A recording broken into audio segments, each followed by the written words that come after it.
Everyone, I am Shilpa Das and welcome to 5 पैसा।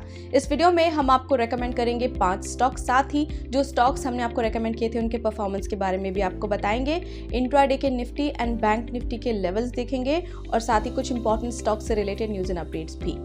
लेकिन आगे बढ़ने से पहले जिन व्यूअर्स ने अभी तक हमारे चैनल को सब्सक्राइब नहीं किया है वो जरूर सब्सक्राइब कर लें। शुरू करते हैं इंट्राडे निफ्टी और बैंक निफ्टी लेवल्स के साथ। इंट्राडे निफ्टी लेवल्स की बात करें तो पहला सपोर्ट लेवल 22,270, दूसरा सपोर्ट लेवल 22,050, पहला रेजिस्टेंस 22,500 है और दूसरा रेजिस्टेंस 22,630। इसके अलावा इंट्राडे बैंक निफ्टी लेवल्स की बात करें तो पहला सपोर्ट लेवल 47,660, दूसरा सपोर्ट लेवल 47,400, पहला रेजिस्टेंस 48,230 और दूसरा रेजिस्टेंस 48,400। अब देखते हैं 5 momentum stocks for the day. Cash and future delivery की बात करें तो होल्डिंग पीरियड इन स्टॉक्स का है 7 to 10 डेज। सबसे पहले BEL, यहाँ पर राइजिंग वॉल्यूम है, आप इसे बाय कर सकते हैं 238 पर। स्टॉप लॉस लगा सकते हैं 226, पहला टारगेट 250 और दूसरा target 262।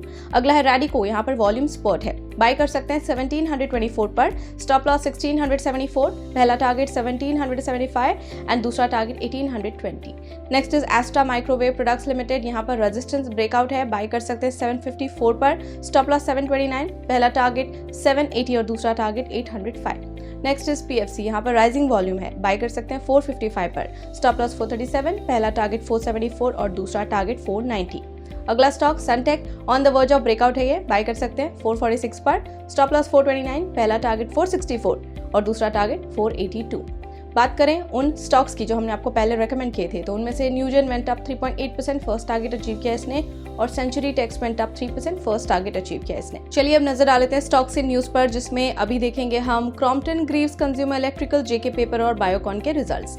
Crompton Greaves consumer electricals की क्वार्टर 4 रिजल्ट की बात करें तो नेट प्रॉफिट इनका बढ़ा है 5.5% से, रेवेन्यू 9.5% YOY बढ़ा है, एबिटा 4% से गिरा है एट ₹203.6 करोड़, मार्जिन डिप हुआ 10.4% से। जेके पेपर के क्वार्टर 4 रिजल्ट की बात करें तो नेट प्रॉफिट 1.7% गिरा है, रेवेन्यू जो है वो अनचेंज्ड है at ₹1,719 crore year on year, EBITDA भी कम हुआ है 26% ईयर ऑन ईयर, मार्जिन भी डिक्रीज हुआ है sharply from 28.1% to 20.8% year on year.